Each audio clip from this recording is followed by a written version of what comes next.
Yo, Robert. Hello, Tyler.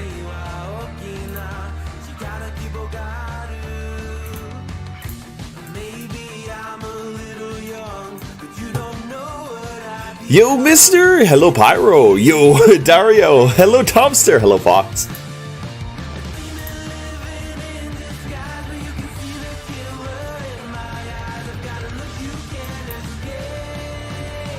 Da-na-na-na-na-na-na-na-na. How am I? I'm doing great. Hello, Dario. Yo, Howler. Hey, James.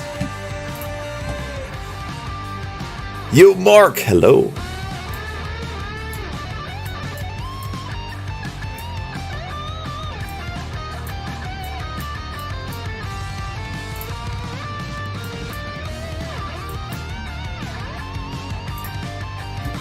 Yo, Timeline.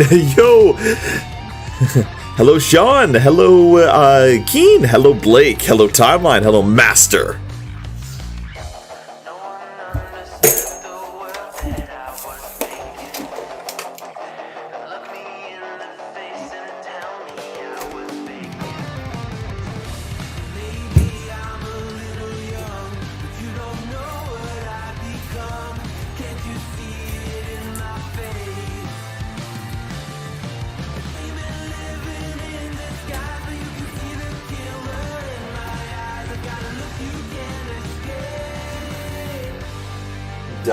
No.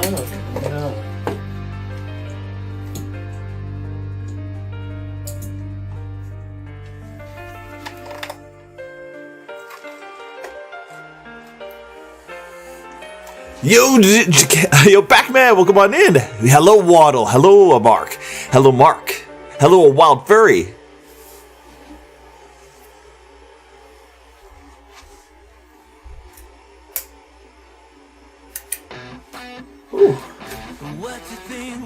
Alright, guys, I'm just fluffing up right now. I'm just fluffing up, alright? Just give me a moment. I'm just fluffing up. Fluffing up.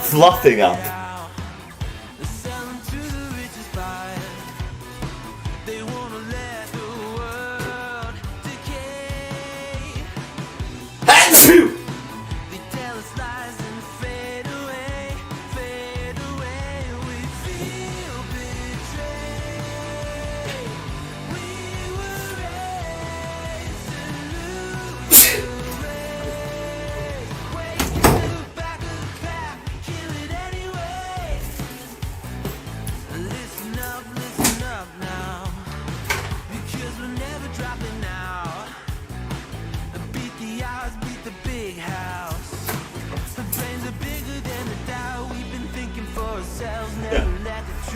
Well, hello, Fox. Oh, thank you for the blesses, guys. He doing the sneeze? Yeah, I doing the sneeze.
Yep, guys, I'm... Yo, everybody from YouTube, say hi! Hello, guys! You're not wrong. When the countdown says 0, but you're still listening to awful music, bro. Scion, how dare? How dare? You want? Okay, you want better music? You want better music? Fine. I think the next one. No, that's not ours. Here, and you're doing a hype train. Bro, what the heck? I'm just trying to get fluffy here. Chill chat, but don't chill, but chill chat. Boom. Alright, we're gonna pause that music for a little bit. We're gonna open up the actual music 1 year that we always do. Also, tomorrow is my But now I can't see. I've made mistakes, chat. I've made mistakes that I can't erase. I've made mistakes. The moldy boy tongue. There we go.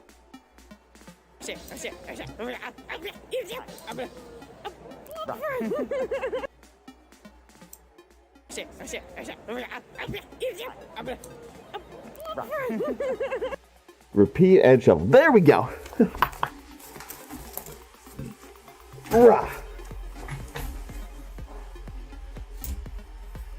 Alrighty, good morning, chat. How are y'all doing? I can't see shit yet, but we are getting there. Tail, behave. Stop being a little bastard. Okay, there we go. Okay, we're gonna minimize this, minimize all the things. I don't feel like we're bright enough. I don't feel like we're, chat, are we not bright enough? I feel like it's like, if I open this window, will it make it better or worse? Sunlight, help me. For the first time in your life, sunlight, help me. Did that make it? Oh, that's so much better. Chat, that's so much better. Yes! Heck yeah. Diffuse sunlight, let's go. We're so much more whiter now. Okay, we gotta make chat bigger. We gotta make chat a lot bigger because, like, I can't read you yet. I can't read you right now, chat. Give me a second. Appearance? Yes. There we go. Boom. There we go. It's huge now. Chat, you're huge, okay? Chat, you're absolutely massive. Chat, you are taking over my world. There we go. Let there be light. Awesome. Well, ladies and gentlemen, I hope you enjoyed waking up to that 6 a.m. Pokemon direct stream.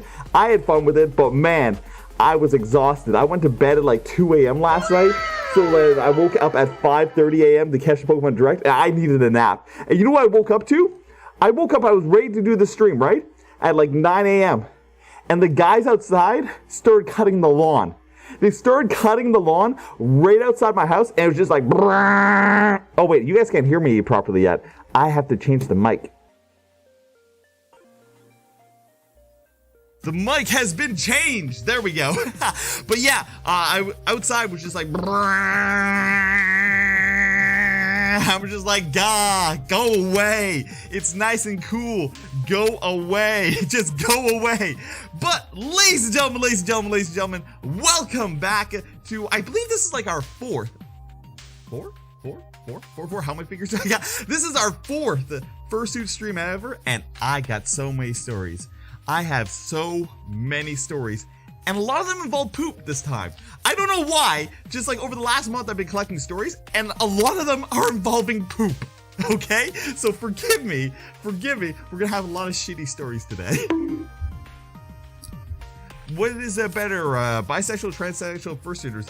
Those things aren't mutually exclusive. Like, you can be transgender and bisexual at the same time, so you can't eliminate them. They're not mutually exclusive.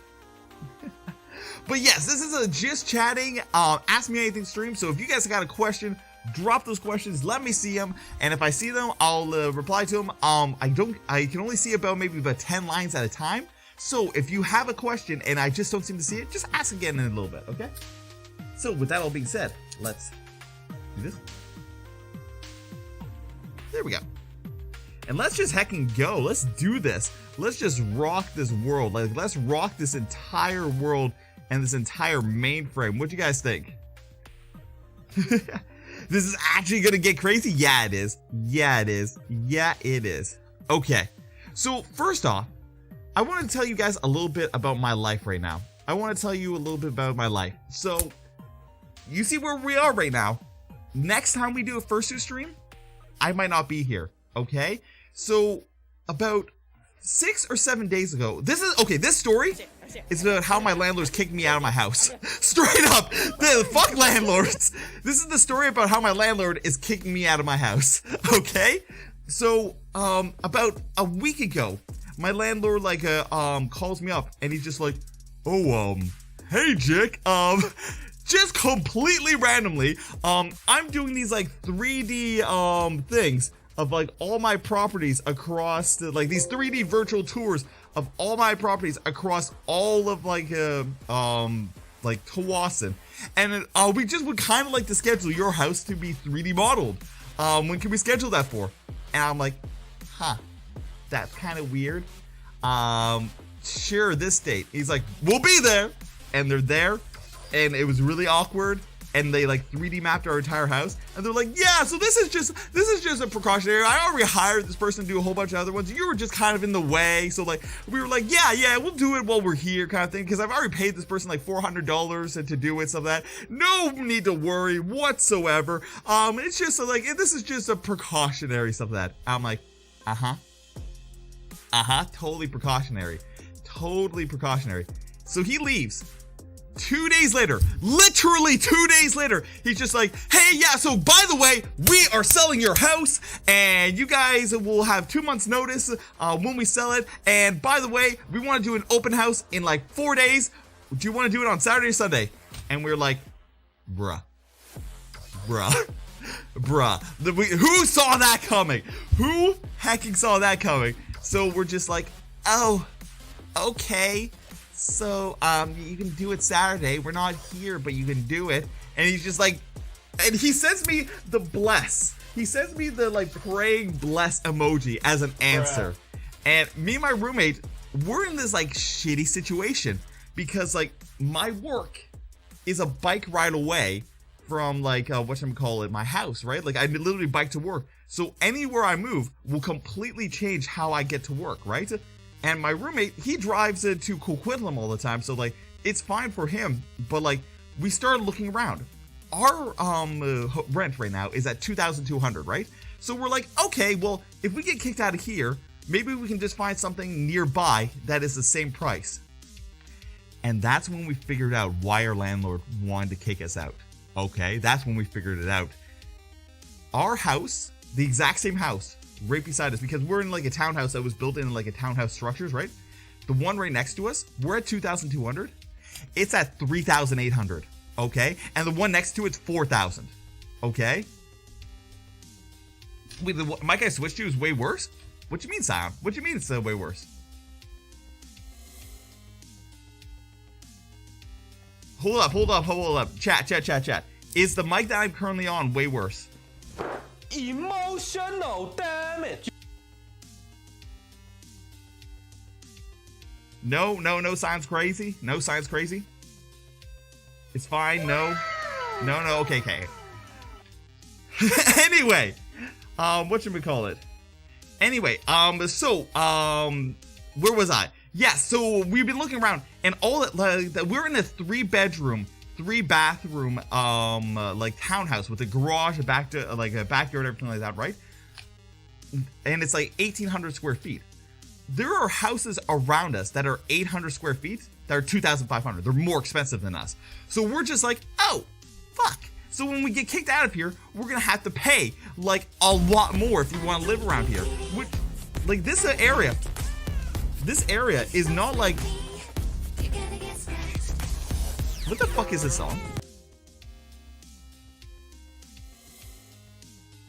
What the hell was that? All of a sudden I just heard like some sort of like meowing. Man, why is everything interrupting my stories right now? Okay, there we go. Everything is interrupting my stories. So we look around and our apartment's like at 1,800 square feet. There are apartments around here that are 800 square feet that are more expensive. So anywhere we go, it's just more expensive. And we're just like, bruh. So not only do we have to move out with the moving out costs, we have to get like our down payments and everything like that. It's just like, here's a big like sort of Damocles that your life is going to change sometime randomly. And we don't even know when we're gonna have to move out. It is 2 months. 2 months from the date that he says, hey, we've sold, that we have to move out. And we don't know if that's tomorrow, in a month from now, in 5 months from now. Like whatever they sell, it's just done, okay? So there's this big sort of Damocles like holding over our heads. I'm just like, haha, you might have to move out randomly, and when you do, heavy cost. And yo, thanks for the $2 dono. I'll catch all the donos and stuff like that after the stories, okay? Anyway, so I'm like, well, fuck. What am I gonna do about this? Because like I can't just sit here doing nothing. But I can't right now look at other apartments, because like me looking at other apartments right now is useless, because like we're gonna get 2 months notice whenever the thing happens. Well, any apartment that's on the market right now that's good will be gone 2 months from now, right? So I can't look at any apartments to like preactively try to move in, right? So I'm like, okay, well the thing that's stressing me out is that my job, if I am working there, right? If I move anywhere else, it kind of fucks with that, and it's a really bad time. So I jumped on Indeed, and I started looking around, and I actually have a job interview this Friday, August 5th, and it's for a sales job, and it's completely remote, and it's for $100,000 to $175,000 a year. So like it won't matter where I move, it won't matter what I do, and like the times, like the schedule of it's so much better than my current job right now. So like it pays more, it's remote, it does better. I'll be able to actually like do more stuff on YouTube. I'll actually be able to do more stuff on Twitch. I'll have a more consistent schedule. I can travel more. I can go to more cons because like the job is completely remote. So like I'll be able to jump from place to place to place, and as long as I have a laptop, I can do that job wherever I want in the world. So like this was a big negative, and then it's kind of turned into like a real big positive, that once I get this job, I don't care if I ever get kicked out of this apartment, because I can just move wherever I want. I don't care that I'll have more time to actually spend with you guys. I'll have more time to actually stream on Twitch. I'll have more finances to be able to travel to more cons. Like everything is going up in a positive way from that big like, hey, fuck you, but like it worked out. So yeah, no, everything's working out and my life is going great, but there's going to be a lot of changes to the channel. We're probably going to be moving into like a new apartment. We're going to be getting a whole bunch of new equipment, stuff like that. Speaking about new equipment, like we got a new ring light that is going to be making these videos look better. I didn't have time to install it today, but like we got a new ring light and stuff like that. So like there's a lot of cool stuff that's coming down the line, and there was just this big stress ball this last like couple weeks that kind of led to better things. So yeah, that's where my life is at right now, chat. That is where my life is at right now, and that is the pre-story before we get into any of these actual stories. Damn, got pretty lucky from situation. Well, it's just a job interview. It's just a job interview now. Now, I'm very confident that I'll get it. The entire job is based on talking and selling, and you guys know, chat, you guys know, I can talk. I can talk a lot. You guys love hearing me talk, and I'm sure other people will love hearing me talk. I have over 5+ years in the sales field. I've done management. I've managed teams of 40 people in the sales field, and this is not a management position. This is just like a, hey, you're selling like solar panels to like companies. And I'm like, yeah, I got that. Yeah, that's no problem. I can definitely do that. I'm a scientist. I can do that. It's all good. But yeah, so like this comes from a philosophy of my life that whenever something bad happens to you guys, dig down and try to find the path through it that'll better your life. That is like one of my philosophies of life, that no matter what bad things happen to you, no matter what negative situation it is, you will always be able, if you dig down into your soul, to be able to find a path that will get you out of it and get you into a better situation in your life. So yeah, that is what we're going off to do. Yo, Sir Cloak, thank you for the wishes. Yeah. Why is your suit so fucking awesome? Because it's fucking awesome at last. Yo, hey, Mickey. Hi, Mickey. Good luck with that. Heck yeah. I wish you the best of luck with your job interview. Heck yeah, bud. All right, well, before I jump into any other stories, because I have a huge list of them. Chat, do you got any questions for me? I'm going to read from chat for a little bit. Emotional damage. I wish you the best of luck. Hey, bro. Hello, Melissa. Yo, we'll fight. Hi. You love my suit? Heck yeah. Hey, chick, I love your fursuit. I would love to give you a hug and all that kind of good stuff.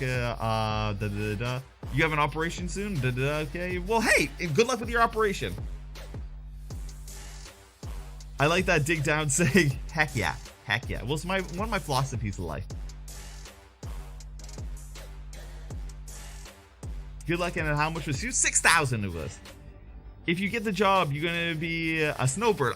More like I'm gonna be traveling. So if I get that job, I want to travel to Australian cons. I want to travel to European cons. I want to travel to Mexico cons. I want to do more filming, and like I'm going to invest in a better camera so that we can actually do like trips to like haunted houses and mountains and stuff like that, and do that in Fursuit. So yeah, you're going to your first meetup. Nice, big respect. Hell yeah. All right, let's jump into some stories, because you know what, you guys come here. A lot of you guys come here for the stories, and I love telling the stories, and I can't see my stories right now because I'm dumb and I made the font too small. And don't at me, Chad. Don't at me. I know I'm dumb, but it's fine. You love me. How do I change the font? There we go. 18. We'll make it a little bigger. Format, font. Let's make it 22. Hey, I can read. All right. Okay, chat. You guys get to make a choice. Do you want to hear about my racist mother, or do you want to hear about how to make friends in the furry fandom? Choose, chat. My racist mother, or how to make friends in the furry fandom. Go. I'll do the first one I see. Racist mother or friends in the furry fandom. Racism! Chat, you're terrible. No, the first one I saw was racism. How dare! Wow, you guys are terrible, but I love you.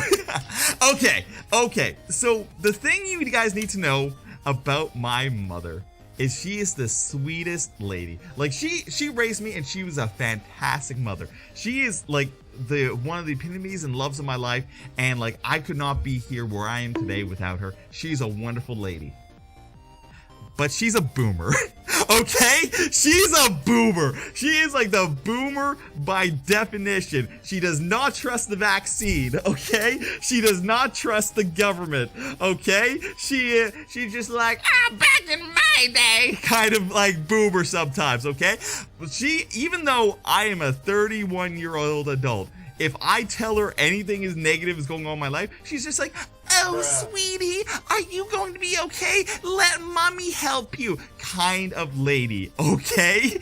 So this is a story about how she was pretty racist, okay? So when I first moved to Vancouver, okay, me and my fiance, we moved to an apartment. We lived there for like 6 months, stuff like that. And it's starting to come Christmas time, okay? And my mom's just like, oh, I haven't seen you in like 6 months. I miss my baby. Oh, I miss my little Jiki. Can I come and see you? Can I stay for 5 weeks? 5 weeks for Christmas? Just for Christmas? 5 weeks just for Christmas? And we're just like, we'll make it 3 weeks and you can come for Christmas. And she's like, oh, thank you. Oh, I so love you, son. And we're just like, Jesus Christ, we're gonna have to put up with my mother for 3 weeks. And she's like, well, it's not 5 weeks, but we're like, Jesus Christ. Like, I'm not sure if you guys know, but like, when you move out, when you get away from your parents, get away from your household, stuff like that, you become like your own person, and you get your own rules, you get your own routine, stuff like that.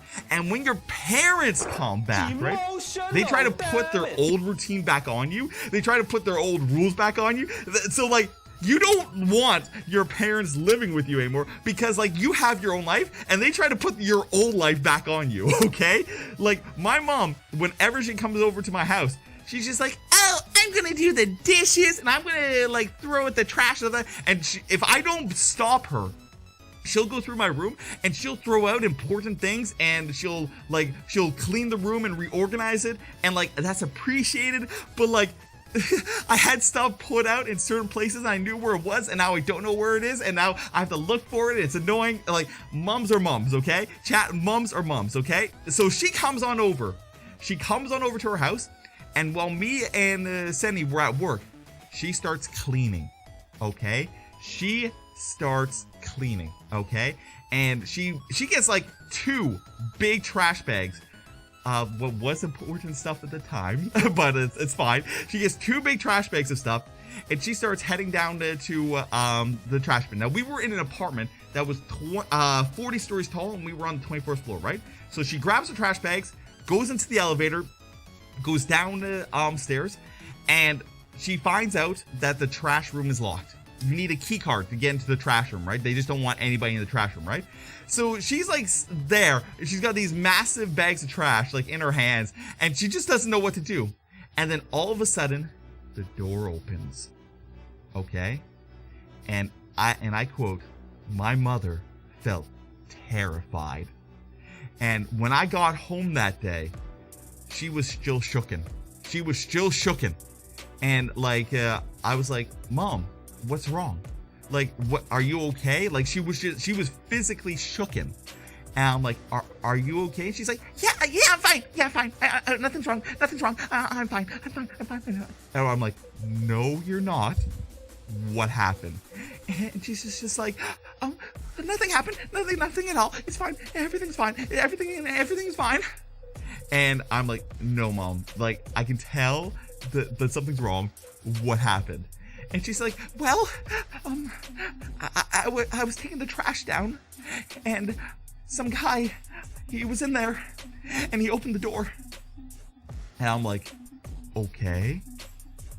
And she's like, yeah, he opened the door, and he looked at me, and he said, oh, I got this, I got this for you, go ahead. And it was so scary.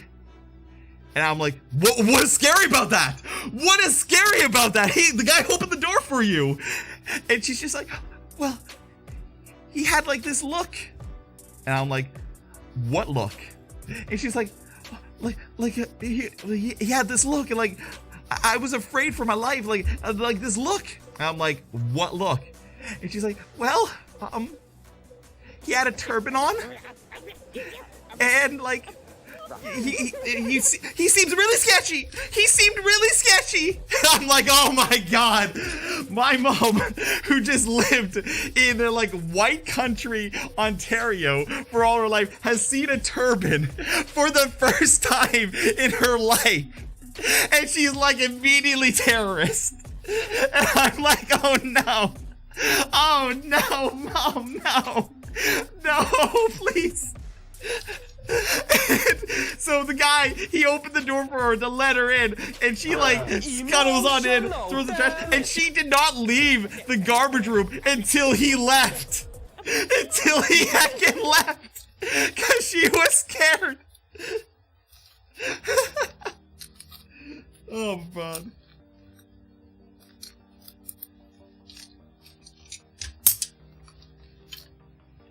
Yeah. Why are you running? Why are you running? Bro's right. Bro's freaking right. So we had a nice little talk about how there is East Indian culture here, and how like not everybody in a turban is a terrorist. But you know what? She was legitimately shook, and like we were nice to her. It's like, it's okay. You're a boomer. But yeah, that is my racist mom story. What do you think about that, chat? I'm seeing so many bwahaha. I'm just so perplexed. Okay. Oh, you want me to talk about the how to make friends in the furry fandom? Awesome. That was actually gonna be the next story, so good thing you brought that up, bud. Usido, good thing you brought that up. I am just getting tied up in courts right now. You know, I don't even need it. I don't even need it, chat. I don't even need the headphones. All right, so chat, how many of you would like to make more friends? How many of you would like to make friends in the furry fandom? How many of you would just like to make more friends in general? Let me see this. How many of you would like to just have more friends in your life? Me? Good? Me. Yes, I need some more furry friends. I want some more friends. I want the friends. I have none. I want. Okay. So this advice is not just for the furry fandom. This is advice for life. Okay. Chat, as you know, I make friends wherever I go. I have lots of friends. I have too many friends to know what to do with. In fact, I have so many friends that sometimes I just lose contact with friends, and like 5 years later they call me because they've had a baby and they're drunk and their wife is over in like Kelowna or something like that, and they just want to talk, and they know if they call me at like 12:30 in the morning, I will pick up that call and I will talk to them for 2 hours. Literally, that happened like 5 nights ago. A friend of mine from university called me. I haven't talked to him in like 5 years, and he was just like, you know what, of everybody in the world, if I call a chick, he will pick up. And he just called me, and we talked for 2.5 hours. We caught up, and I'm actually going to see him at the end of the month. Yeah, because of that phone call, I'm actually just going to fly out to Ontario and go see him at the end of the month. So fuck yeah. It was, for Sion, it's Daniel. By the way, Sion, if you're wondering who it is, it's Daniel. Anyway, so the way staying in contact with friends is hard for me, but that's fine. You guys aren't here for how to stay in contact with friends. You're here about how to make them. Okay, so first rule. If you want to make friends, don't try to make friends. I know that sounds counterintuitive, okay, but a lot of you have this thing in your mind that, oh, I want friends. Will you be my friend? Will you be my friend? Will you be my friend? Will you be my friend? Will you be my friend? And it doesn't work. And it's the exact same reason why being like, will you be my girlfriend? Will you be my boyfriend? Will you be my girlfriend? Will you be my boyfriend? It's the same reason why that doesn't work. The reason why it doesn't work is it feels disingenuous and it feels manipulative. Even if the other person doesn't realize that that's what it feels like, it's disingenuous and it's manipulative, because the second you walk up to somebody and you're like, I want to be your friend, okay? You've now put pressure on them. They weren't expecting that. They may or may not want it of that. And like, now there's this expectation that you are seeking friendship, which means everything you do is seen as you're trying to be their friend, which means there's like this barrier of like, okay, I know you're trying to be my friend, and everything you're doing is trying to be my friend. So can I really trust what you're doing is actually you, or just you pretending to do something to be my friend? And even if they don't cognitively recognize that, they'll subconsciously recognize it, and it'll make it a lot harder for you to become friends with the person, okay? So first rule, stop asking to be somebody's friend, okay? If you stop asking, it will happen more, okay? It's kind of like happiness. If you stop seeking happiness, you become more happy. If you want a relationship, if you stop seeking relationships, you'll get a relationship. If you want a friend, stop asking for it, and it'll happen more, okay? Don't force the friendship, because like, you can't force anything in life and be happy with it. You can't force a relationship. Yeah, you just can't force relationships. Yeah, like, just in general. Cheat code. Yes, cheat code, easy. Rule number two. Common interests, okay? The best way to find a friend is through something common, okay? You meet them in a place, you meet them doing something, you do something with them that isn't you seeking friendship, it's just something you both enjoy. And when you both enjoy something, friendships will naturally form because you both enjoy the thing. You have some common ground, you have something to build on, okay? So for example, when I first got into the furry fandom, I had no connection to the furries whatsoever. I had none, and I had no idea how to make friends with furries. So I joined an esports Discord server, okay? It's a Discord server, so we're all sharing the Discord server, so we have something in common, and it was all esports, so we're all gamers. So we all had gaming things in common, we all had esports, and the Discord in common, so we now have two things that are common ground that I can start making friends with. And that's one of the ways I found some of my best friends, like Wild and Amori. We found ourselves in those Discord servers, and it just evolves from there. And number 3, communication, okay? When you're first starting to develop a friendship, heck hecking talk. Hecking, you guys are such shy boys. I swear to God. Literally, reach out. Talk to the person. Don't ask for friendship, but actually talk to them. Make it known that you're thinking about them, that you want to talk to them, that, hey, yo, I saw you're doing this. Invite them to something. The best way to make a friendship is to invite them to something that you're doing. Hey, I'm already doing this thing. It doesn't require you, but I want to invite you to show that I care about you and I want to have a relationship with you. Would you like to join me doing this thing? Oh, you can't? Well, that's okay. I was going to do it anyway without you, so there's no pressure. But, oh, you can join me? Awesome. Now we just did this thing together. It's built some time. It's built some relationship. It's built some rapport. Yo, you know what I'm feeling? I'm feeling we're kind of becoming friends. You want to do another one? Oh, you do? Because you enjoyed playing with me? Oh, that's awesome. And it just grows from there. Okay? So, rule 1, don't ask to be a friend. Rule 2, find some common ground. Rule 3, make some effort. Make some effort to do something with someone. Don't just talk. Make some effort to do something with someone. And you guys are going to have a great time. That is my rules on how to make some friends. What do you think, chat? Oh no, there was a jump scare sound? Rip. Rip. Rip. That's going to be in the recording. Rip.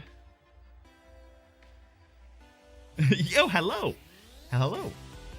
You think those things are true? Hell yeah, they are. Hell yeah, they are. Hell yeah, they're true. I am an expert on making friends.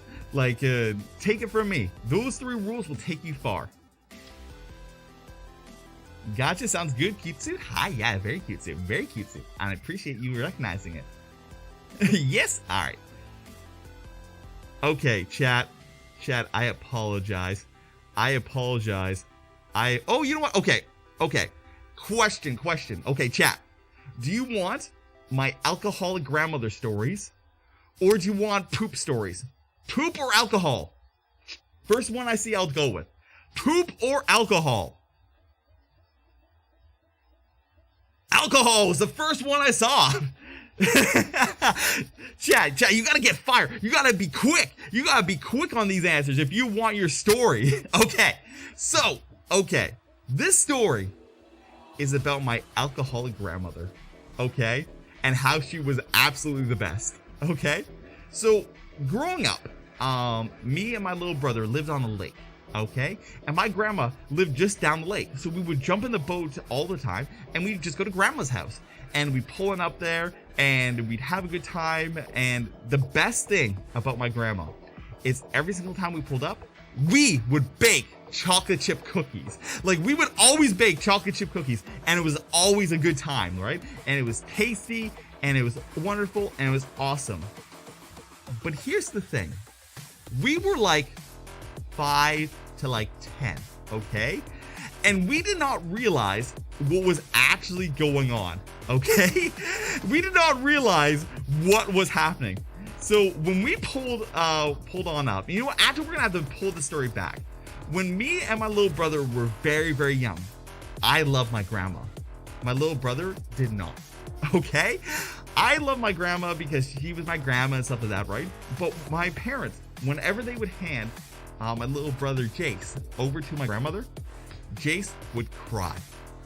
Jace would cry and cry and cry and cry, and then we would take him away and he'd stop crying and we'd hand him to like our Aunt Dee Dee or anybody else and he would be fine.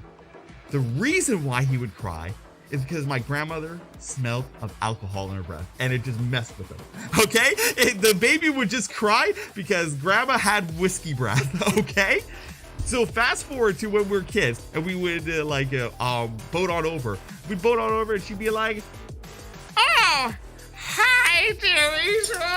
Do you want to bake some cookies? Oh, I love you, kids. Yeah, let's make some cookies." And we'd be like, "Yeah, grandma, cookies." And she's like, "Yeah, cookies. That'll be great. Yeah, where did I put the whisk? Oh, okay. Where's the eggs? Okay." And she would be plastered off her ass. And while we were baking the cookies, like, she would just be absolutely whatchamacallit, plaster off her ass. And one side, yo, I see the $50 donation. Thank you so much. I can't see who did it quite yet. I'll catch that at the end of the stories, okay? But I super appreciate it. Anyway, going back to the story. So she would just be absolutely plastered off her ass every single time we would come over there. Like, this grandma would like drink straight vodka, straight whiskey, stuff like that. But she would hide it. She would hide it throughout her house. So now this is the sad part of the story. When she passed away, okay, my parents had to start like cleaning out the house, right, to get it prepped for sale, right? Every single drawer that had clothes in it, it was just a thin layer of clothes and then empty alcohol bottles, okay? Her entire basement was filled like a hoarder full of empty alcohol bottles. She had an attic that was above her bed, like her bedroom, stuff like that. When they pulled open the attic just to check it out to see if there's any like old memorabilia, bottles and bottles and bottles of old alcohol, like empty alcohol bottles, rained out. Like, we had to take like bins and truckloads of old alcohol bottles out of this house. Like, she I swear she drank herself into the grave. Like, holy cow, this lady had pounds and tons of these alcohol bottles hidden. It wasn't in plain sight. You never see an alcohol bottle out on the counter, stuff like that. She would hide every single one of them. But she was great. She was honestly great. She just drank a lot, and whenever we would go over, she'd always be plastered because we would come over unannounced, and she'd been drinking all day. How many bottles? Oh, at least thousands. Like thousands, literally. No joke. Thousands. Bra moment. Yeah, bra moment. Okay. So, you guys had the respite. You guys had the brief respite. We are now into the poop zone. We are now into the poop zone. The next 3 stories involve poop. And I apologize, but you're gonna have to deal with this shit. You're gonna have to deal with this shit, okay? Okay, so this story actually comes from my birthday. Literally, my last birthday just happened, and it went shitty. It went pretty shitty. So, I don't know if you guys know, but I'm a pretty omnivorous kind of person, but I like my meat. I truly do like my meat. I'm not one of those people that's just like, oh, I have to have meat with every meal because I'm a carnivore. Oh, like, I'm not one of those guys, okay? I like having my vegetables. I like having my fruits. In fact, some of my favorite like drinks is like milk with berries, stuff like that. Like, I'm not a carnivore. Oh, I'm so tough and manly. I am a carnivore. I only eat steaks every day. Like, dumbasses. But yeah, whatchamacallit, that's how you get high blood pressure. Chat, if you want high blood pressure, that's how you get high blood pressure, okay?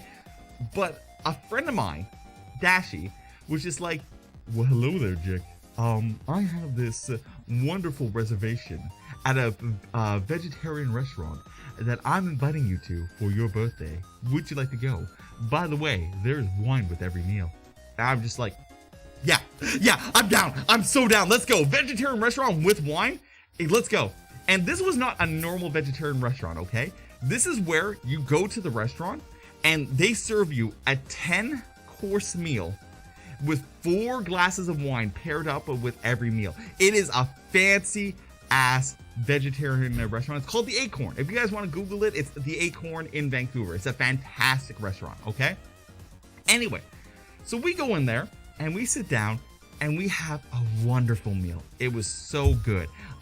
It was a lot of greens, and honestly, about halfway through of it, I'm like, okay, can I have a steak with my greens, please? Like, it was good. Don't get me wrong. I don't eat that much vegetables all the time. So like, after I ate like 6 dishes of vegetables, I'm like, okay, I'm ready for the protein now. And like 90% of it was like a green vegetable with vinegar, like with a vinaigrette. And it was good, don't get me wrong. But like 90% of my food was a green vegetable with vinegar. I'm like, okay, I need a little bit more variety than green vegetable with vinegar, please and thank you. Okay? But anyway, I ate it and I had a wonderful time. And then whatchamacallit, how should I put this? Afterwards, I still had the day left, and Dashi was just like, oh whoa, do you want to come back for dessert? Wink, wink. And I'm like, oh yeah, let's go. Birthday sex, let's go, right? So we start traveling back to his place, stuff like that, right? And we start traveling back, and we're going to have a fun time. But my body said no. My body says no, okay? We get 3/4 of the way to their place, and we're taking buses, by the way. We're taking the bus, right? And on public transit, all of a sudden, I let out like this raunchy, this like can melt paint fart, right? And Dashi looks at me, and I look at him, and he's just like, are you okay? And I'm like, no. All of a sudden, my guts started like twisting, and it was so painful. I literally like lock up my arms because it's so painful, and I just hold the position because it's just like, it's tearing my like intestines up, like painful. And he's just like, are you gonna be able to make it? And I'm like, maybe. Oh, maybe. Oh, this is not good though. Not good. And he's just like, okay, well, like there's a mall right here. We can get out and we can go to the mall, and then we can walk to my place. And I'm like, yeah, let's do that. So I get out and we start walking. And as soon as I start walking, I feel better. And I'm like, oh, I feel better. Let's just walk back to your place. And he's just like, are you sure? And I'm like, yeah. I was not sure. Oh my God, I was not sure. Oh, it was a bad decision. I was not sure. So we walk past the mall. And as soon as we get out of the range of the mall, guess what starts happening again? I'm like, oh no. Oh, the vegetables do not mix with the wolf. Oh. And he's just like, I told you. Why did we not go to the mall? I'm like, I don't know. I'm dumb. But I really need to go. And he's just like, okay. There is a McDonald's right there. There's a McDonald's right there. Let's go to that. I'm like, okay, I'm sorry, 16-year-old McDonald's employee. I'm about to do terrible things to your bathroom. I am so sorry.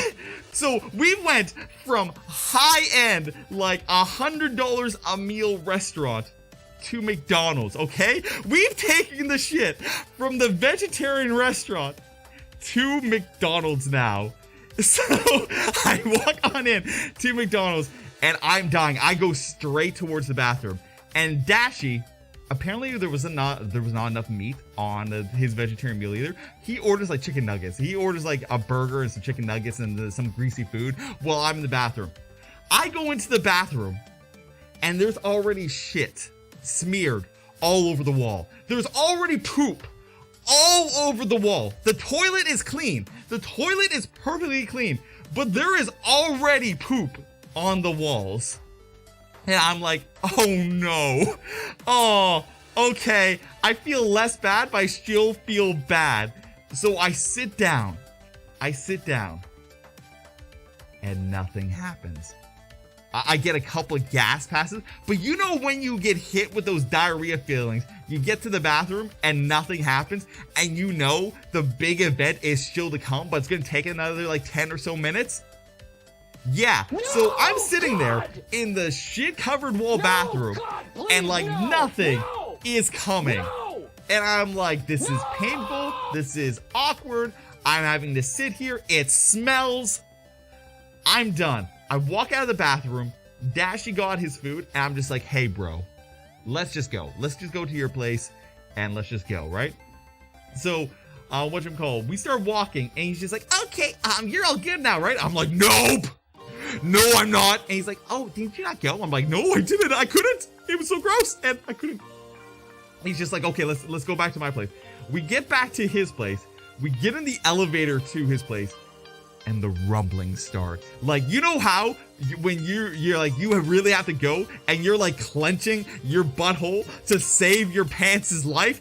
Yeah, we're in that mode right now. We are clenching that, but it's quivering. Like, the butthole is quivering. It does not know how long it can hold this, right? We get up the elevator, we start walking towards his room, and I charge right into that bathroom.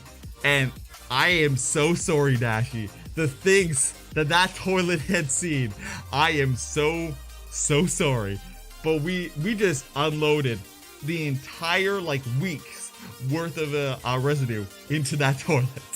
I am so sorry. Isn't that the sexiest thing? You bring a guy home and they destroy your toilet.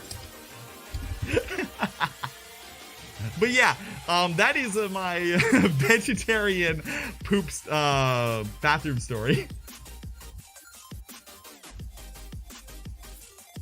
That is weird, Krug. That is weird. Can you feel the pain tonight? The floodgates have been released. Yes, I got into that bathroom and the floodgates were released. Did I have fun after? Absolutely we did. Absolutely we did. What? You think we're gonna go all the way to somebody's place and have fun? You're crazy. You're crazy. That's why you need a balanced meal. Yeah. Here's the thing. If I eat nothing but vegetables, my tummy will be upset. If I eat nothing but vegetables for a meal, my tummy will be upset. People don't understand that, but if I eat nothing but vegetables in a meal, typically my tummy gets upset. The human chocolate water balloon. Oh my god. Oh my god. Can you have a hug? Sure. Meet me at a con, bud.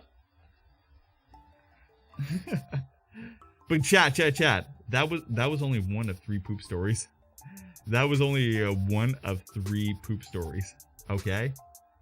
Here's the second poop story. Okay.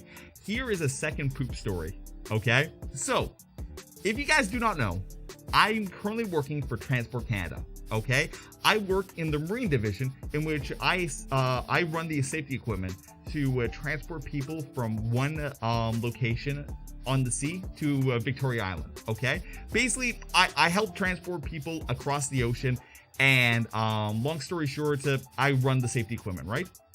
But the emergency safety equipment only has to be used in an emergency, and ideally we don't have an emergency. Okay, like ideally we do not have an emergency. Okay, chat?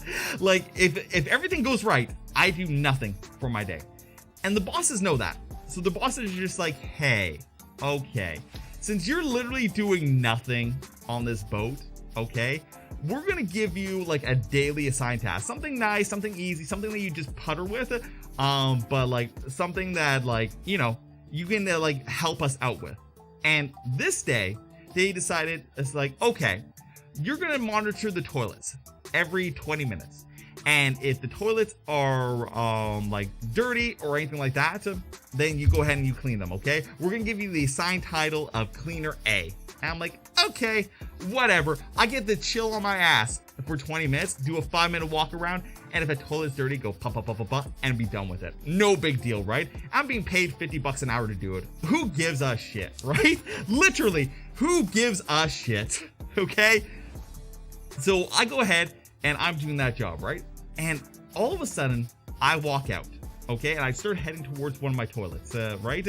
And it's the PRA toilet. If you don't know what PRA is, that's the Canadian way of saying disabled toilet, okay? It's person requiring assistance, PRA, okay? In Canada, we say that instead of saying disabled people, because like you don't have to be disabled to require assistance, right? Like you could have just like there might be a situation in your life that causes you to not be able to use a normal stall. We don't want to say it's the disabled one. It's kind of discriminatory. So we say person requiring assistance. Okay.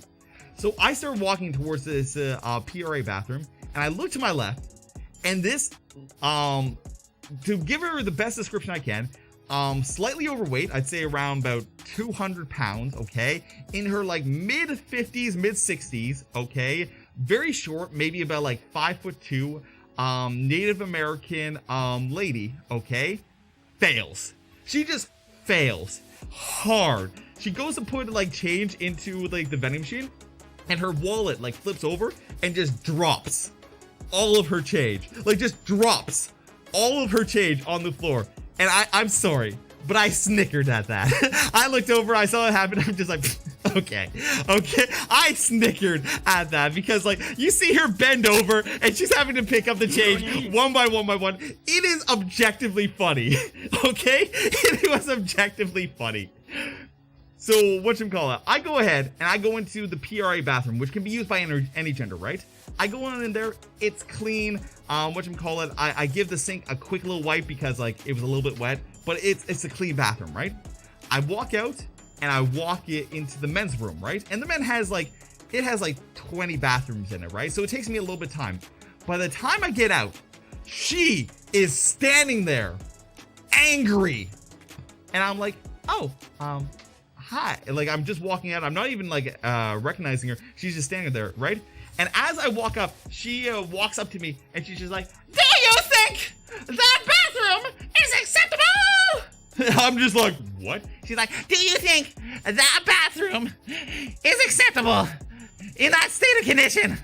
And I'm like, what? Well, I'm not done with it. And she's like, I saw you go in there and come out. What is your position here? And I'm like, cleaner A. And she's like, do you think that bathroom is acceptable? And I'm just like, well, and I open up the bathroom in front of her. It's like, from what I can see, the toilet is clean. The toilet papers are filled up. The hand towels are filled up. The sink is clean. The floor is clean. What is unacceptable about this toilet to you?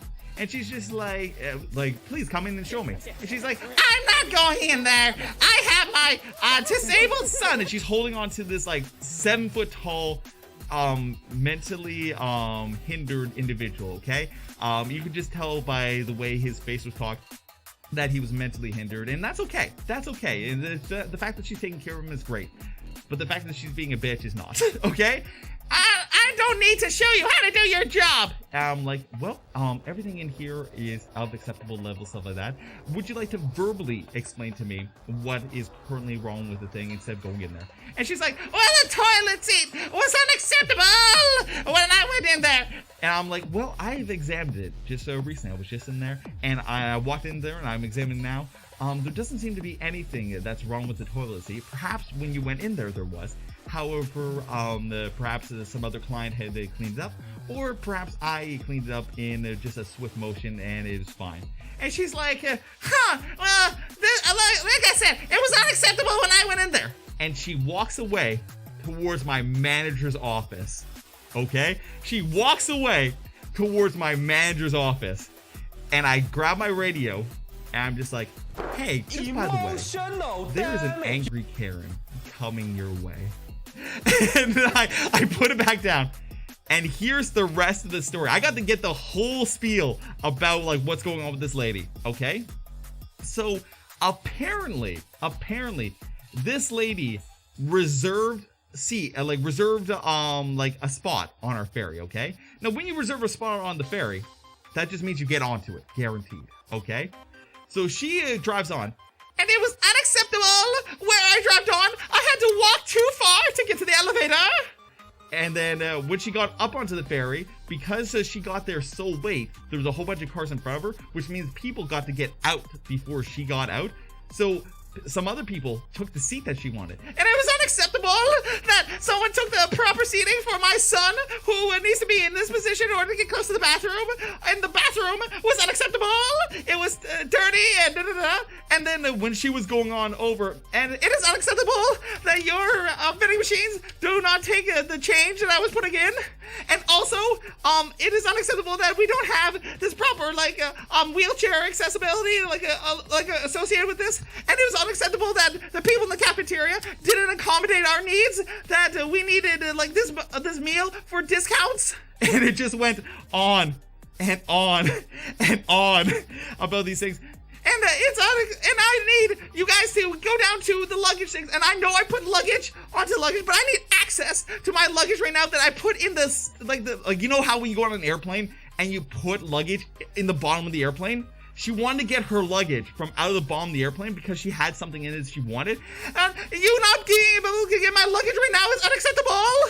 I'm just like, Jesus fucking Christ. This lady has something up her ass. And you know what? To be perfectly fair, she was probably stressed out. She was probably having a bad day. And her dropping that chain at that moment was probably just because she was stressed. And like when you're stressed and stuff like that, bad stuff happens to you. And probably me snickering at that probably set her off. Okay, let's be perfectly frank. And you know what? If a person's having a bad day, I just say, hey, if you're having a bad day, I get that it's easy to vent out to other people, but like venting out to other people is unacceptable. Like straight up. I get that you're having a bad day, but trying to throw your bad day onto everybody else, that is unacceptable. Straight up. This woman is unacceptable. Yes, exactly. That was her tagline. She kept on using unacceptable. And I'm like, bro, you sound like the lemon from freaking Adventure Time.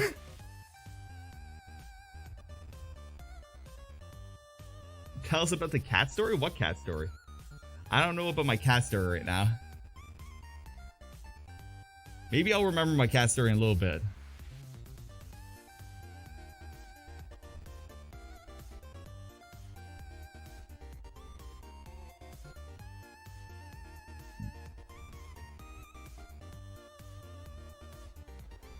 Actually. Okay. So, chat. You guys see me as generally a positive person, right? Most of my content is like positive minded, and like we try to make sure that we're like growing, everything like that. But do you guys want to know something, like a thought process I had recently that was pretty toxic? Do you guys want to know a thought process I had recently that was pretty toxic? And like I recognize it's toxic, so that I'm gonna be like actively working against it. But I feel it's okay to talk about when you start having like toxic thoughts, because like if you talk about them, other people might be having them, you might be able to help them through it, stuff like that. So, do you guys want to talk about some toxic bullshit? Do you guys want to talk about some toxic bullshit?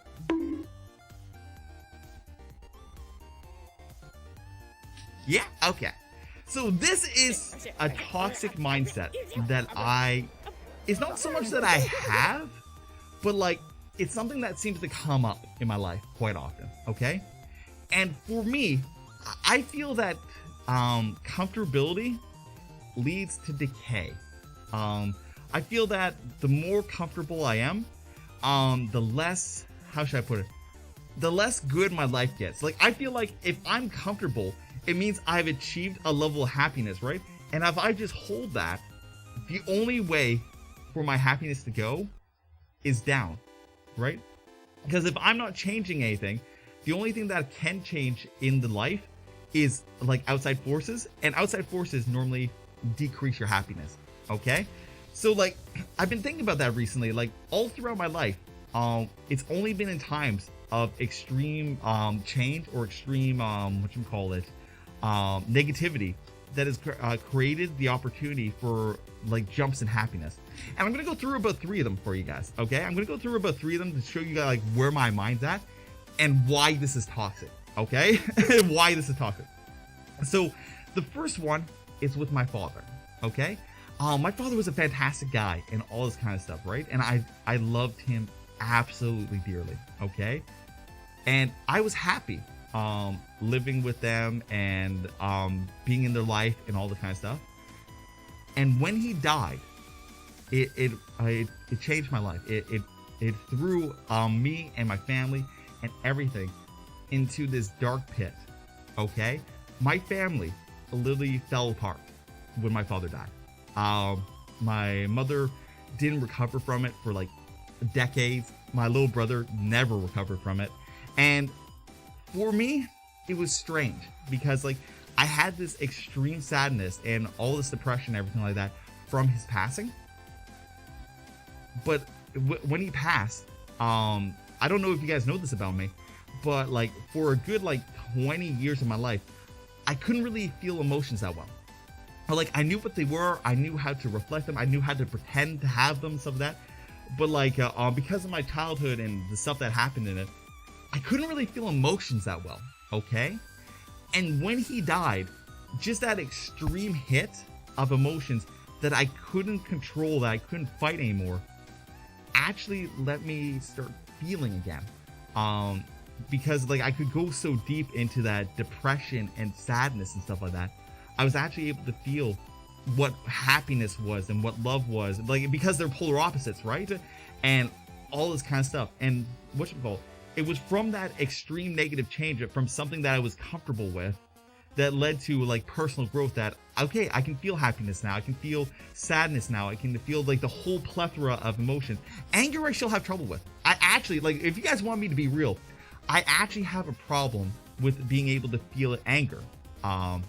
Generally I don't feel it, or it doesn't come on till later, stuff like that. Like, I don't really feel that flash, that heavy, like, I'm so angry kind of thing. Like, I can get frustrated, I can get like, like, how should I put it?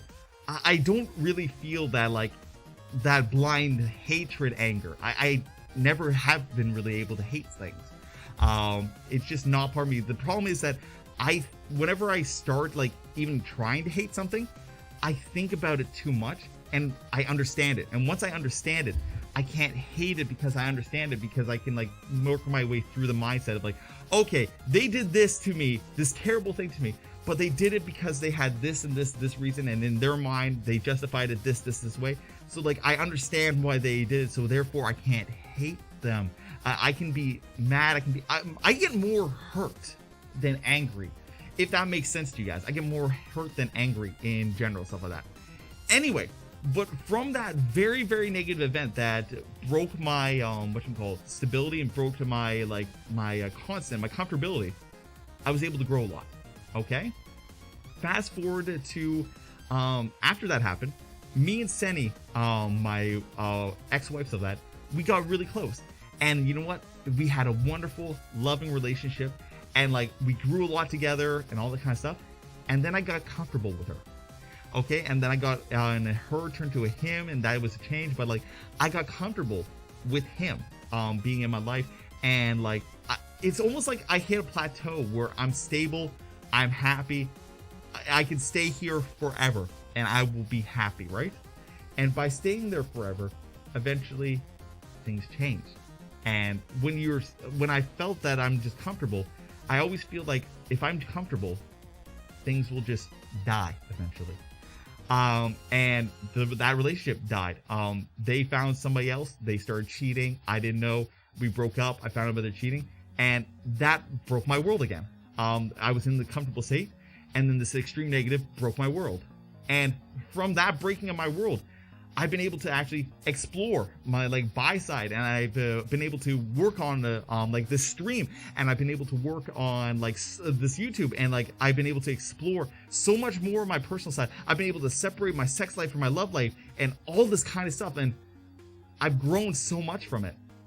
And but, like, it took that extreme negative in order to let me grow into this positive. It's almost like this phoenix effect, where every single time I die internally, I grow so much more, and I so much more good stuff happens to me, and I elevate my life.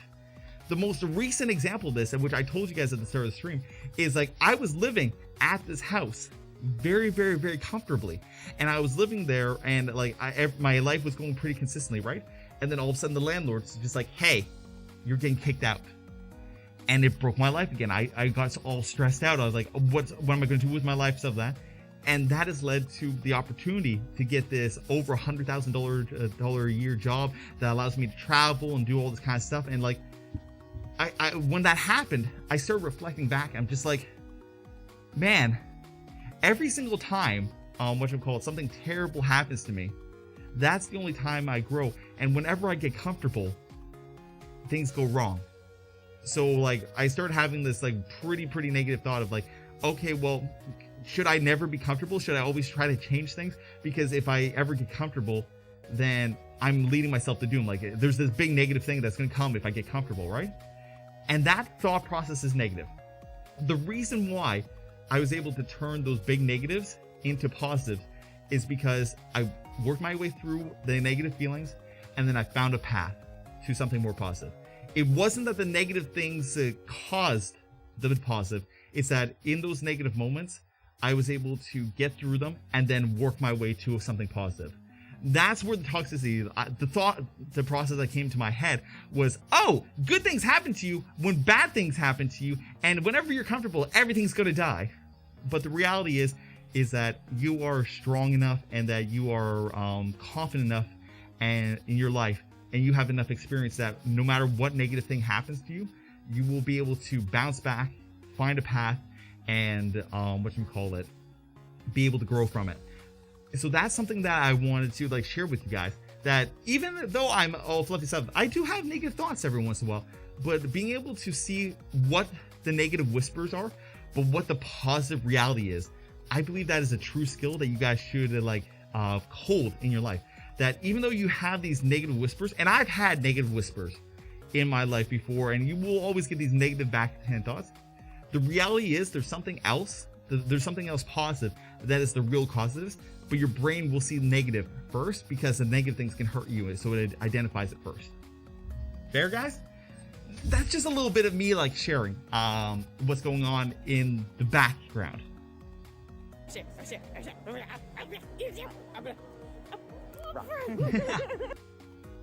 Sometimes the negative moments are the only way to realize the good moments. Yeah, you know what? It gives you a comparison. Yeah.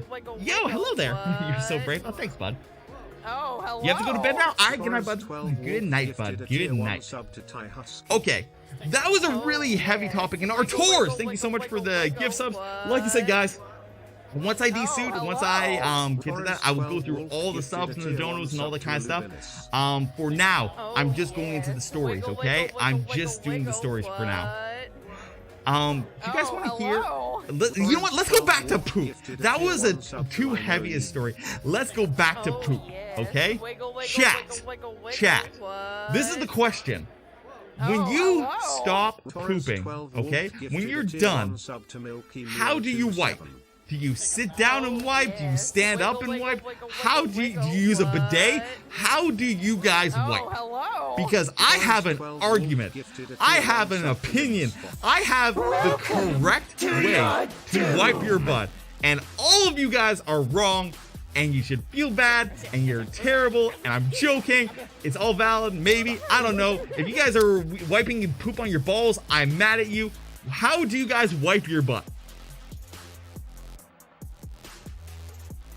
Because I did statistics. I did math on this shit.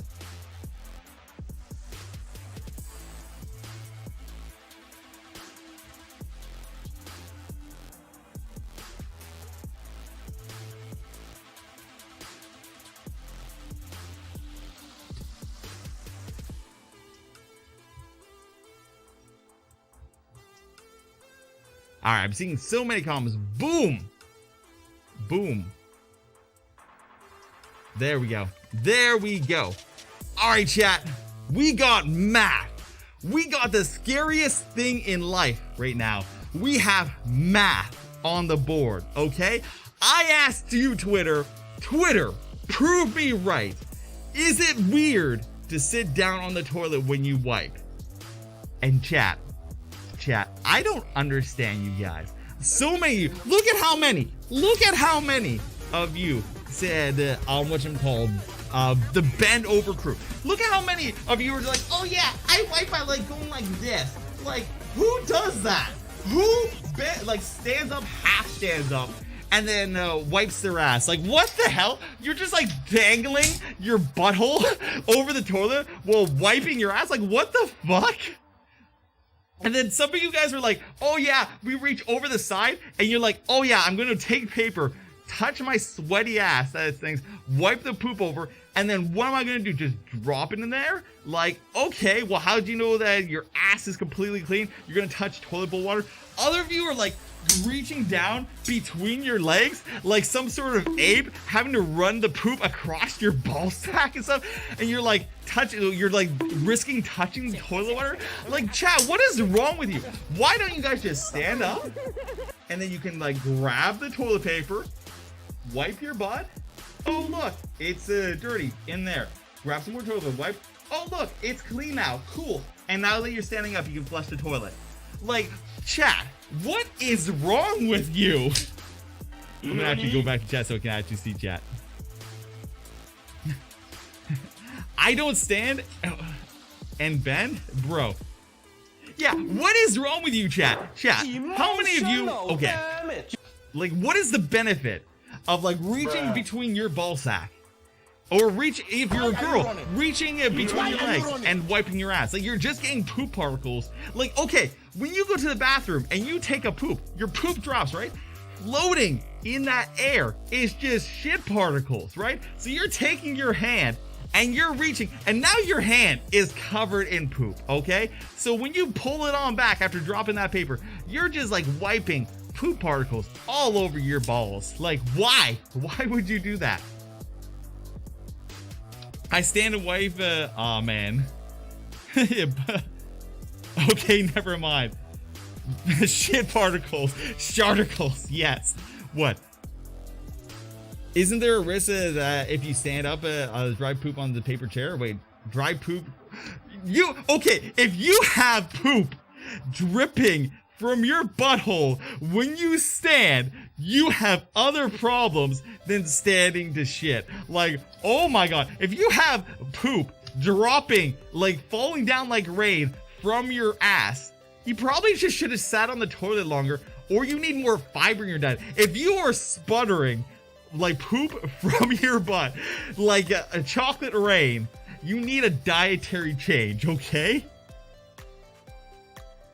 You go from the behind and wipe your ass and back. Oh yeah, okay, so you go from behind. So I'm sitting on the toilet here, right? I'm gonna scoot forward, let my junk touch the toilet bowl while I bend forward so that my junk goes deeper into the shit particle poop water area, while I reach back here, trying to reach around, get my butthole, and then dropping the paper into like this smaller hole, and then not being able to see whether it's down. Am I gonna pull the paper back and look, or am I just gonna drop it there? Dude, that's so dumb. Like, scooching forward to have your like junk touch the toilet bowl just so you can wipe your butt. Just stand up.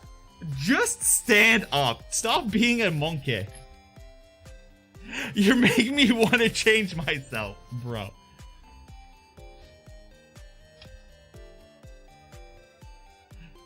I feel so sick now.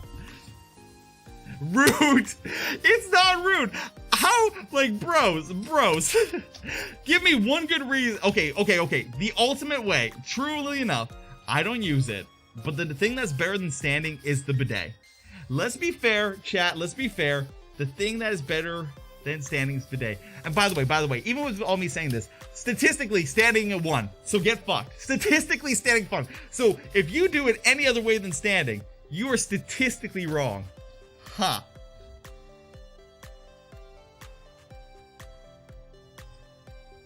By math, you guys are wrong. I feel attacked. Use the shower if you can't give a bidet. No, don't use the shower. Dude, don't use the shower. If you use the shower to wipe your butt, then you got poop all over the floor of your shower. And now you got like this bacterial smear that you're standing on when you get in the shower. So now you have poopy feet. Now you have poopy feet. Don't get poopy feet. I don't use one piece of toilet paper. I make a big, thick bunch of toilet paper and use it. I have to do 3 or 7 turns to wipe it multiple times. It's annoying. Okay, 1, yes, I also make the bunch of paper. But 2, if it takes you more than 4 wipes to wipe your ass, you need to change your diet. Get a bidet. Neon with the true scoop. Get the bidet. Get that bidet and just like tickle your butthole with the water squirt. What are you even on about? Bidets are cracked? Yeah, they're pretty cracked. I had never used one yet, but I've heard they're pretty legit. Oh, and for all of you that are toilet bowl sitters, wait till you travel the world where you have to just squat. Go to India, go to China, where you have to squat to poop. And then guess what? No matter what, there is no bowl. Internationally, standing to wipe is the way. Internationally, it's only because you guys are American that you even have the option to sit and wipe. If you go anywhere else in the world where you have to squat to poop, you're already standing, bitch. You're already standing. So all these arguments are like, oh no, your butt cheeks are gonna go slap, and you're gonna get poop all over your butt cheeks. Bro, if you have enough poop to be squished between your ass cheeks when you go to the bathroom. You just don't know how to poop right. Change your diet. Excuse me, I'm British. Yeah, but guess what? You have bigger problems to think of than your pooping, dude. You have your whole dental hygiene that you have to get on track first. Oh no, that's so mean. That's so mean. That is so mean. Yeah, y'all need some fiber. You tops, you need some fiber.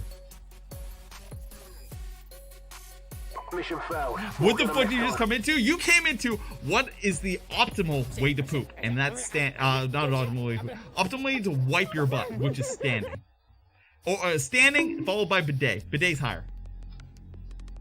What do? I stand, bro.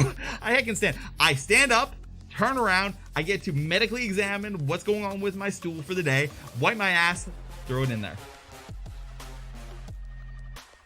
Yo, hello there. You finally made it to one of my stories. Yeah, you did. Yeah, you did. Although we are catching so many stories right now. So many stories. Man, we've gone through a lot of stories so far this morning.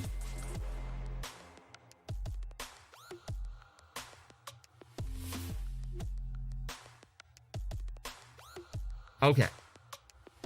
So we've had ourselves a fun story. We've had ourselves a fun story. Now we're gonna get serious again, okay? We went serious, fun. We're getting back to serious, okay? This topic is about demonizing people, okay? And why it is wrong, okay? So we have ourselves a small problem with the furry fandom. I talked before about it being kind of like an SJW fandom problem. But it's not really SJW specific, right? You don't have to identify as SJW to have this problem. So this problem, and it's not just in the furry fandom, it's in general, is demonizing groups of people based on one bad individual. Okay? A perfect recent example of this is there's this photo group called Fursuit Photography over here in Vancouver. I helped found it. Hi, I helped found it. It has over 100 members, right? This group, the whole purpose of it is to go to events and take some pictures, okay? The whole purpose of it is to go to events, take some pictures. And I left it. I left this group that I founded. I completely left it because it's gone to shit, okay? It has gone bad, and it's completely management's fault, okay? It's completely management's fault, okay? So we have a manager that's in charge of it who let in 3 zoophiles into the chat, okay? We had a manager that is in charge of this photography thing that has over 100 people in it, and he let in 3 known people who do illegal activities, okay, with animals, okay?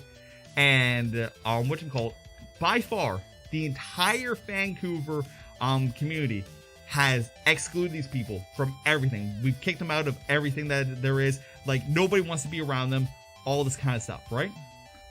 But this person, this manager, whether they knew about it or didn't know about it, let them in, okay? And people got uncomfortable immediately. People got uncomfortable with this immediately because they're well known, okay? They're well known for doing these illegal activities, right? So they went ahead and they messaged the owner, and they're just like, hey, so we noticed that these people are in here and we don't feel comfortable with them being in there. And like, if they continue to be in here, we will leave because like, we don't feel comfortable being around these people and we don't want to be associated with these people. And the owner did the worst possible response. He's just like, okay, sir, you feel that way, bye. Straight up. Just, oh, sir, you feel that way, bye. Like a corporate, like, oh, well, we are sorry that you have had this inconvenience. And we truly hope you have a better day, stuff like that. If that's the choice you made, well, then you have yourself a good one. Bye. And I'm just like, and like when I saw that, I'm just like, bro, come on. You have to have a little bit more tact if you're going to run a community like that. You have to have a little bit more tact than that, okay? So they said that, and a whole bunch of people left, right? And then when those whole bunch of people left, somebody who left earlier when the group let in a zoophile apologist, which I don't even know if they are zoophile apologists, but like they let somebody in like that, They went off. They made a big like drama post of like, this group is dog shit. It's full of toxic da da da da da da da da da da da, right? They let in these people da da da da. Look at all these screenshots da da da. Look at all these people saying hi to these known Zoop files da da da da da da. And basically everybody in this group is terrible. Hate them, attack them, da da da. This group has over 100 people in it, and different ones of different levels of interactions. And like the people that said hi to these people and like, welcome to the dub, right? Whenever somebody joins a group, like if you see a welcome message whenever somebody joins a group, what are you gonna say? You're gonna say hi, welcome. You might not know them. You're just gonna say hi, welcome, like good day, like welcome on in, stuff like that, right? So these people that were just normal people, they were just normal people that just wanted to go out and get fursuit photos, are now being screenshotted and attacked by people on Twitter, people on Discord, people on Telegram, stuff like that, for being Zoop file supporters when they had no idea who these people were. They're just part of a photo group, and all 100 people are being attacked for the mistakes of maybe about 5 people in that group. So this is what I mean when you get into demonization of people and you get into shotgunning problems. My whole idea, like my whole philosophy in life, is go for the problem itself. Don't attack everything around it. Go for the problem itself. The way that most furry Twitter and stuff like that does it, they go with like a shotgun effect of like, haha, this group has something, boom, shoot them all, kill them all, cancel them all, stuff like that, and it causes so much collateral damage.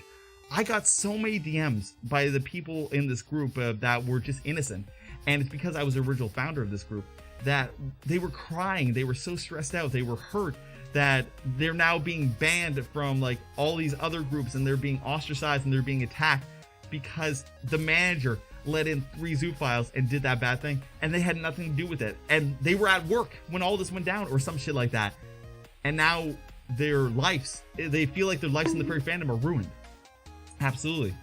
So like, guys, I implore you, whenever you hear about something like this happening, whenever you hear about, oh, this group is like terrible, or this section of people are terrible, unless the group was made for like, hey, we made this group to do terrible things. Like if it's just a normal group that's just fursuit photography, don't attack the whole group. Attack the people that did the wrong thing, okay? Like go after the people that fucked up.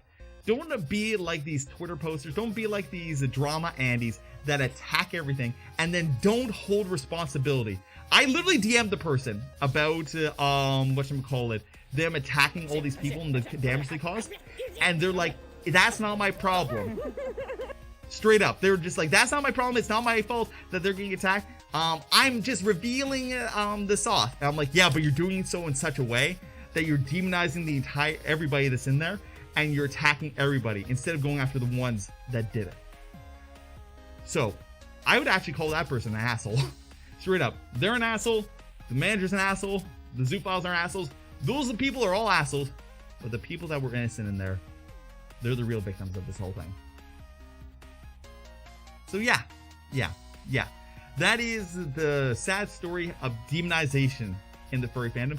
And I implore every single one of you to think, next time you see a group or next time some of the drama goes on, take a step back, think about it, and be like, am I attacking too many of the wrong people? What kind of damage, collateral damage am I causing? Fair? Yeah, I can see. Yo, right, hi, I can see. Jikador, the greatest measure of a man is what they will do, knowing they will never be caught. Wait, knowing they're never caught. Most folks on the internet fail this test hard. Alright. Furry haters, why do they care? You want to talk about that topic? Sure, let's talk about that topic. Furry haters, why do they care? Okay, or why do they exist? So, long story short, you gotta pull your head back all the way to high school, okay? When you pull yourself all the way back to high school, when you were a kid, when you were young like that, the world is very black and white, okay? The world is very, very black and white. And yes, Artours, one sec. Artours and everybody that's done donation subs and all that kind of stuff, I super appreciate it. I will catch them all after this story. Okay, after this story, I will catch them all. I'll take off the suit and we'll catch them all. Okay? But anyway, you have to bring yourselves back all the way to high school. Back when the world was black and white. You went to school. You were taught things that were told to be 100% accurate. By the way, some of the stuff you were taught in school was not 100% accurate. When you go to like chemistry in school, they'll teach you how atoms work and everything like that. When you get to university, that's not how atoms work at all. It's not how they work at all. Anyway, but when you were a kid, the stuff you hear from your parents, it seems to be true. The stuff that you hear from your teachers seems to be true. And you're in this very malleable mindset where everything is either yes or no, great or terrible. You are very emotional while you are developing, so you're having all these like feelings. So your feelings are very extreme, like I hate this, I love this, I hate this, I love this, and stuff like that. And you have all this energy, you have all this free time, stuff like that. And you mix in energy, free time, black and white views, and something that they see as weird, okay? Most furry haters are actually LGBT haters, okay? They're taught very much like Christian values and that gay is bad and all that kind of stuff. So they go into these furry sections seeking them out to harass somebody that they see as an evil entity, okay? And straight up, this applies to anybody. If you, in your own head, if you see something as evil, you will attack it, stuff like that. Obama actually had a very, very good quote for this when he was asked, like, how does he deal with people hating him, right? And this is something that you can take into your life. Obama said that it's not me who they hate.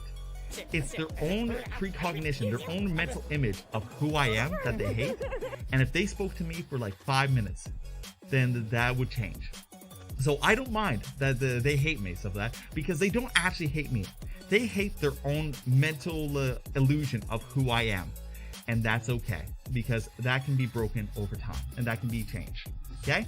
So these people, they hear about furries from their friends, from YouTubers, typically YouTubers, stuff like that, and they're just like, oh, I saw my favorite YouTuber harassing furries. Oh, that looks so fun. I'm gonna do it. So they jump on there.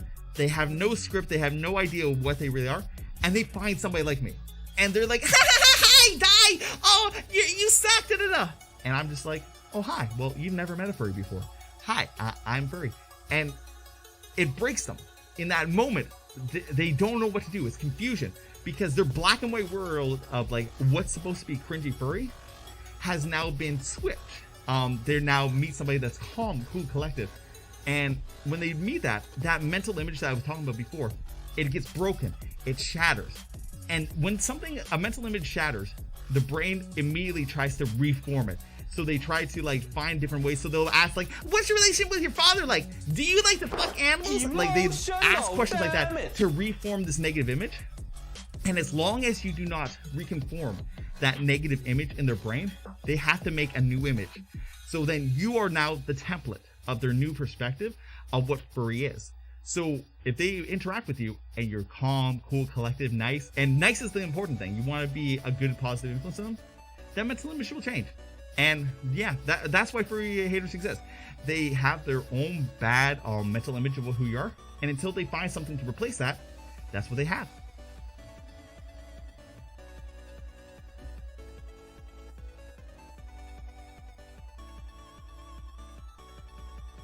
In my experience, when people reach adulthood, that changes. So when people reach adulthood, because they've had all these years of experience, those years of experience lock in their perspectives of things, and it's a lot harder to change people's perspectives on things.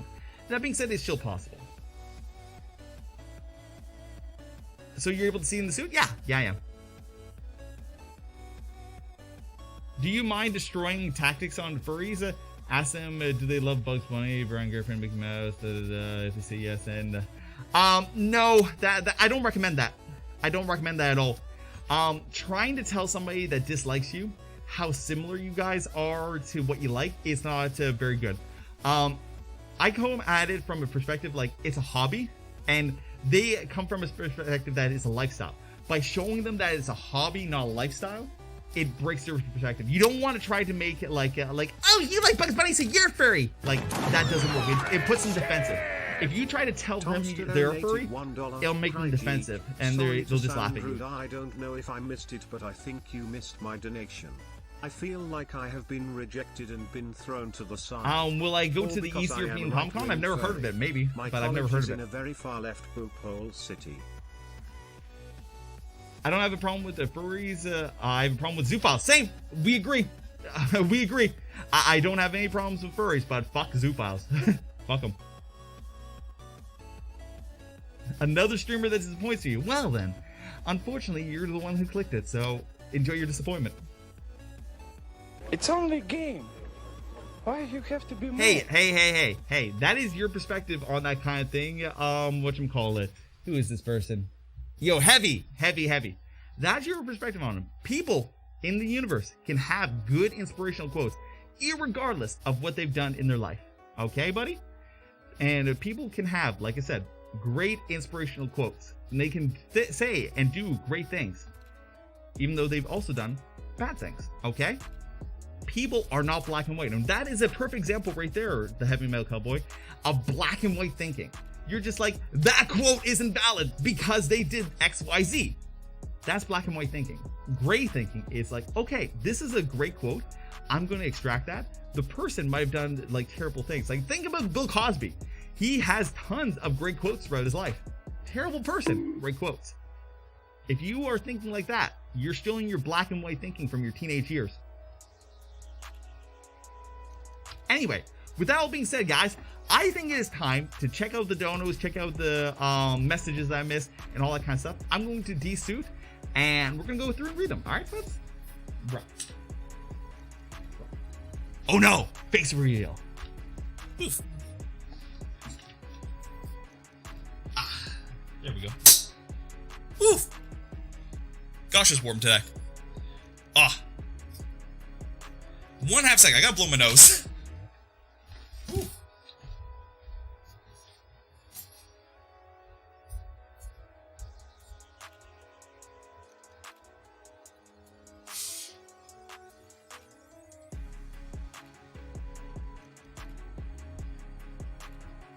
Oh man!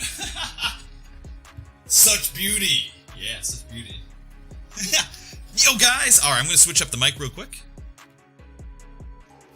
There we go. Hey guys, welcome back in. Jake is more sweaty than an Apex streamer race. Bro, it is hot today. It is currently like 26 right now. It is hot AF, but I appreciate all you guys here. All right, let me backtrack and check out any of the alerts and stuff like that I missed. I'm going to go over to stream elements here. All right, so on Twitch's side, yo Tomster, thank you so much for the $1 dono. Chick, I'm sorry to sound rude. I don't know, I missed, but I think you missed my donation. I feel like I've been rejected, been thrown to the side, all because I'm rank wig fur. My colleague is a far left thing. Okay, so Tomster, once again, furry's a hobby, okay? And furry's a hobby that is filled with people who are members of the LGBT, okay? And because of that, their initial interaction with people that are from the right wing is that they get harassed by them. Okay, so if you identify someone as a right wing stuff like that, you have an uphill battle, and it's one that you've chosen to be friends or be on the side of those people. Okay. I personally don't have a problem with that, but I'm Canadian. Okay, so I don't deal with the right wings. I don't deal with the left wings. We're Canadian, right?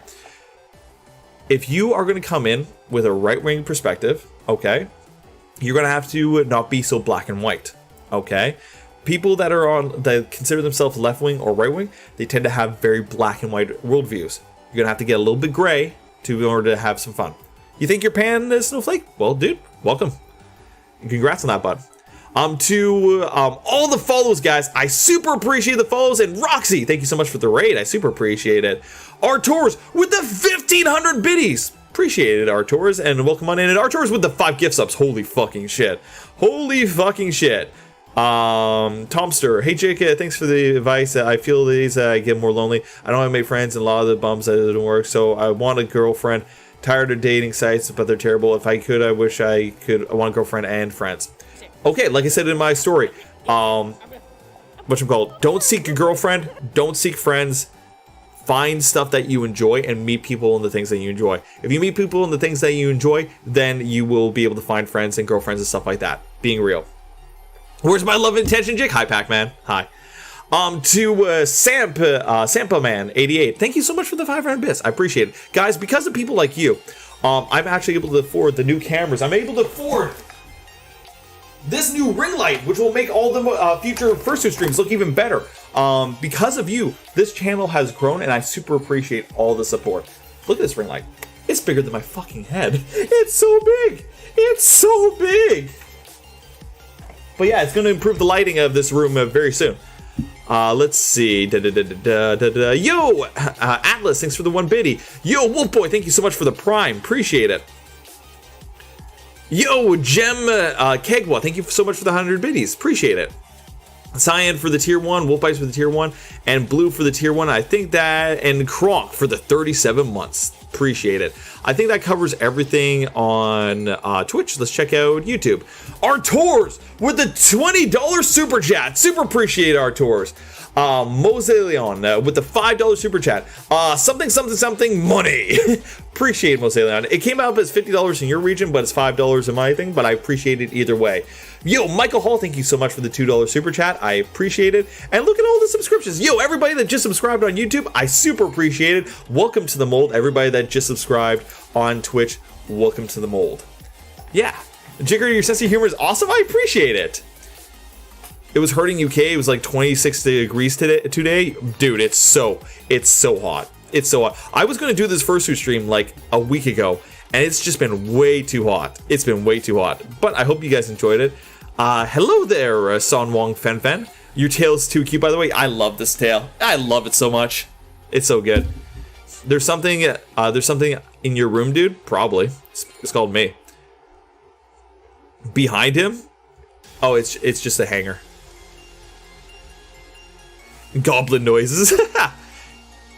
Yo, Jigador, I have a good question. How do you know if you're on a date or just hang out? If you ask that question, you're on a date.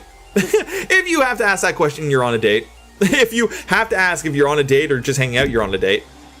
Question, what's your opinion on how mental health is dealt with the fandom? Do you think that there's a stigma? Have you had good experiences talking about it? Okay, so in regular life, mental health is like poo-pooed, okay? In the fandom, mental health is held too high, in my opinion. I think that you have to hit this middle ground.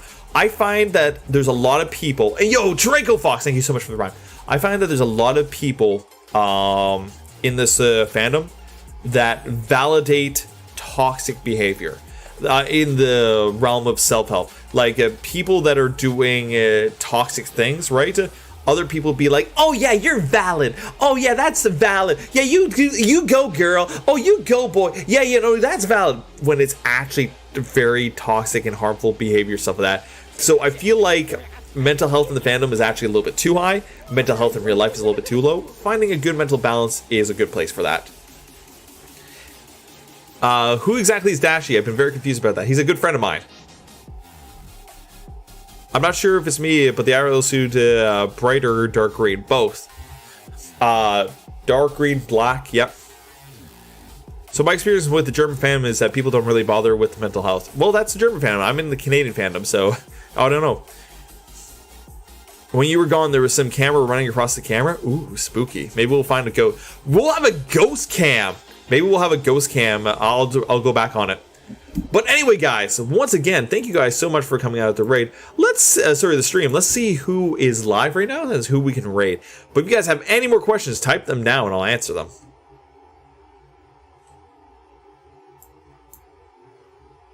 Oh, we're gonna raid Neon.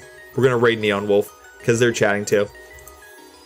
Oh, we're gonna raid Neon Wolf because they are chatting in VR. They are a very good pupper. I'm trying to figure out if the light green on the back is fluorescent or LED. It is UV reactive. It is UV reactive.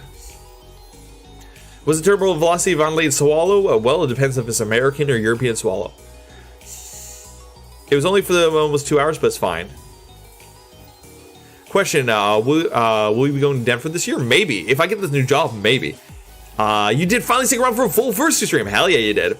I found you through regular videos, and I want to tell you that I'm really amazed at how chill you are. Oh, thanks, Foxy Dreams. I appreciate that. I'm an ADHD bipolar, and I say mental health is highly overrated. Fair. Till next stream. Next stream today is what, Wednesday? Next stream will be on Friday, ? Probably Friday morning. All right, with that all being said, ladies and gentlemen, if this is your first time here, thank you so much for stopping by. My name is Jake. I'm the moldiest boy on Twitch. We stream on Mondays, Wednesdays, Fridays, and Sundays, depending on my work, but that might change because I'm getting a new job. We'll see, but I always announce it in my Discord. So, if you guys want to never miss a single stream, jump in my Discord and flag the Twitch ping alerts, okay? It's being shown on Stream Elements right now. It should be on both things. With that being said, let's go ahead and raid Neon. Our message going to be today is Moldy Fluff. That's our raid message. Copy it, paste it, let Neon know we're here, and let's get ready to raid in 3, 2, 1. Run away, little molds. Run away. Bye.